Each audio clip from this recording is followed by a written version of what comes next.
few hours ago, two top Republicans came to Trump's defense in a rare joint statement. House Speaker Mike Johnson and Senate Minority Leader Mitch McConnell called on Vice President Harris today to end what they call dangerous rhetoric against Donald Trump, saying in part, quote, "The vice president's words more closely resemble those of President Trump's second would-be assassin than her own earlier appeal to civility. Labeling a political opponent as a fascist risks inviting yet another would-be assassin to try robbing voters of their choice before Election Day." Okay, so the two Republican leaders expressing concern about Kamala Harris calling Donald Trump a fascist. Let's show an example of Harris doing exactly what McConnell and Johnson are taking issue with. She's a Marxist, communist, fascist, socialist. I'm sorry, the control room, that was actually Donald Trump calling Kamala Harris a fascist in September. Control room, are you ready? Please run the clip of Kamala Harris calling Donald Trump a fascist, which offended the Republican leaders. Somebody's got to explain this to him. This is a radical left, Marxist, communist, fascist. Okay, again, I'm sorry. That was Trump calling Harris a fascist. I apologize. Control room, can we get it together? Johnson and McConnell are very upset that Kamala Harris called Donald Trump a fascist. Please roll the clip. We have a fascist person running who's incompetent, and we have a president who's not even around. Guys, I'm trying to show the clip of Donald Trump being called a fascist. That's what Speaker Johnson and Leader McConnell are really worried about. And you keep running different clips of Trump calling her a fascist. Please, humor me. Humor me. Authoritarian, admires people who are dictators. He has said that. So he certainly falls into the general definition of fascist, for sure. Okay, so that was Donald Trump being called a fascist, but not by Kamala Harris. That is retired Marine General John Kelly, Trump's longest-serving chief of staff, coming to the conclusion that Donald Trump is a fascist in his view. Guys, she did say this. She said it here on CNN. Don't you have a clip from CNN? "We have got to stop him," Milley said. "You have got to stop him." By you, he meant the press broadly. Quote, "He is the most dangerous person ever. I had suspicions when I talked to you about his mental decline and so forth, but now I realize he's a total fascist." Okay, so that was from CNN, but that was me reading a quote from former Joint Chiefs of Staff Chairman General Mark Milley, who Trump appointed. Milley calling Trump a fascist in an interview with Bob Woodward.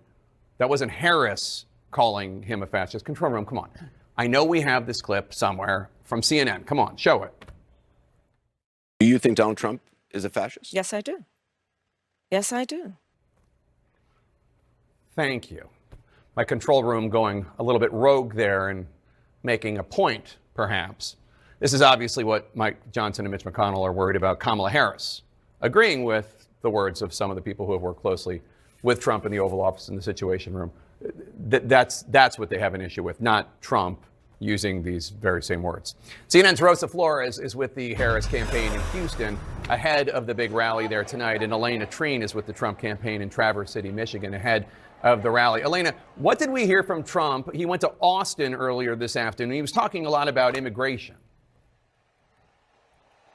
He was, and I'll say this. I mean, during those remarks in Austin, he said the reason he came to Texas was because he knew that Kamala Harris was going to be there. But I can tell you, Jake, from my conversations with Trump's advisors, he was already planning to go there to tape that podcast with Joe Rogan. And that was a big part of this big trip today. They scheduled those remarks later. So I just leave you with that. But look, a lot of his remarks today obviously focused on the border, one of his top issues. And as we've seen over the last several weeks now, Donald Trump has continued to really lean into inflammatory rhetoric and really demeaning language about immigrants. He repeated a line that he actually first stated yesterday in Arizona, where he likened undocumented immigrants to trash. He said that America was a dumping ground for the world, calling it a garbage can, and then went on to say that perhaps Kamala Harris should be disqualified from running because of her handling of the border. Take a listen to how he put it.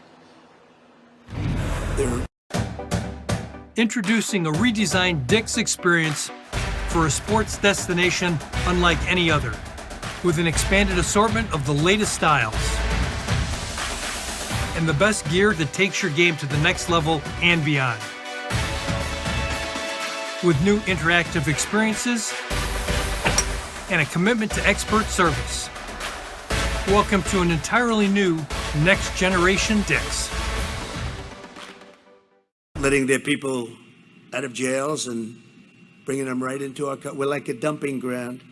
What Kamala Harris has done on our border is cruel, it's vile, and it's absolutely heartless. Her policy of importing migrant gangs is a crime against our country. It's actually a crime against humanity, and her abolition of our border should disqualify her for even running. So first of all, Jake, the Biden administration and Kamala Harris are not trying to import gangs into our country. But all to put aside, this is language we have heard from Donald Trump in the past. Remember, we've heard him argue that undocumented migrants are poisoning the blood of the country, language that people have said likens back to language used by Adolf Hitler. He's talked about, arguing that they are criminals and rapists and other horrible things about migrants. We've heard this before, but I think to put this into context, why is he doing this? Why is he leaning in so heavily to this? It's because he thinks it's working. He tells his advisors he thinks this helped him get elected in 2016, that type of rhetoric, and he thinks it will help him again. And to argue that point, they say, look at the polling. He is doing better. He is closing the gap. He's doing even better than he has in recent weeks, and that's why he's continuing to use this language. So the question of is he going to stop doing this before Election Day, it's going to be the opposite. I think he's only going to lean in further, and I expect he'll continue some of that language here in Traverse City in just a couple hours. All right, Rosa, tell us what you're seeing as you wait for the Harris rally in Houston to start. And has the Vice President Harris, responded to the joint statement from McConnell and Johnson? You know, she has taken a statement head on and responding during comments to reporters saying that there is no room for political violence, but that the American people should be presented about the facts when regards to Donald Trump. Take a listen. We all must speak out against any form of political violence, and I'm very clear about that. No one should be the subject of violence, much less political violence. But the American people deserve to be presented with facts and the truth.